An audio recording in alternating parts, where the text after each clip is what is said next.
Shwmae, mae Morris ydw i, by'r pennaeth gynorthwyol yn Ysgol Canol Cymru yn y Crolfath. Dwi wedi bod yn rhan o talk pedagogy ers tua canol tymor Hydref, yn enwedig y trafodaethau ar-lein am asesu ac adborth o dan cwricwlwm i Gymru.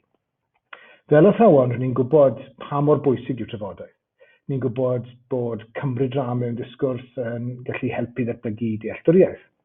Mae talk pedagogy wedi helpu i wneud lle i siarad a meddwl am y ddysgeg, a sut dwi'n gallu arwain ar y ddysgeg. Rydyn ni'n cynnal sesiynau ar-lein rheolaidd mewn grwpiau lle rydyn ni'n cael sgyrsiau agored, cefnogol. Mae yna hefyd weithgareddau mwy yn fyw a fe welwch fanylion y dyddiadau ynghyd â recordiadau o weithgareddau blaenorol yn yr restr isod. Maen nhw i gyd yn dod â chyfleoedd i weld beth mae pobl eraill yn ei wneud, rannu arfer a chydweithio.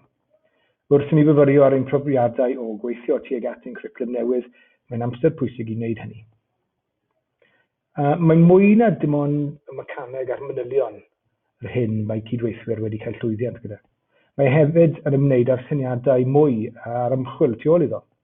Gall fod yn ddefnyddiol i wybod yn union beth mae pobl wedi gwneud, dwi ddim pob amser yn gwybod berthnasol i'n lleoliadau ein hunain, hyd yn oed os pethau rydyn ni'n gallu cymryd ohono.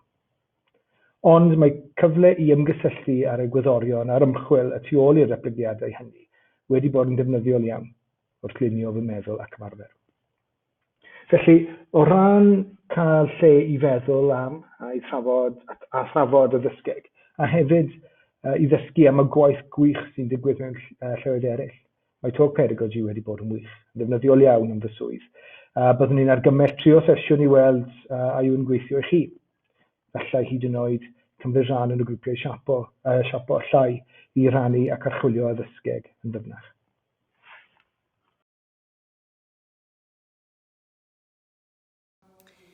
Hi, Lucy Cathrol dwi, dy'r pennaeth Ysgol Ffordd Dyffryn yn Llandudno yn y Gogledd. Dwi wedi bod yn rhan o drafod y ddysgeg ers Hydref dwytha. Ar y cychwyn, o'n i'n edrych ymlaen bod yn rhan o grŵp gyda cydweithwyr ar draws Cymru gyfan, ond ychydig yn nerfus hefyd. Ond nes i sylwi'n reit fuan bod yn llais i mor bwysig ag eraill. Dwi wedi ymuno ag un o'r grwpiau siapio ac wedi mynychu rhai o'r gweithgareddau byw hefyd. Yn ymarferol, mae'r grŵp wedi helpu mi i siapio fy ddysgeg ar lawr y dosbarth, ond y bwysicach na hynny, mae wedi helpu mi i adlewyrchu ar y ddysgeg o safbwyntiau gwahanol wrth feddwl am y cwricwlwm i Gymru. Dwi'n credu bod hi'n amser i ni gyd drafod y ddysgeg. Felly os hoffwch chi wybod mwy am beth mae pobl eraill yn meddwl neu'n gwneud, neu os hoffwch chi rhannu eich gwaith, ymunwch â ni a chadwch y sgwrs yn mynd.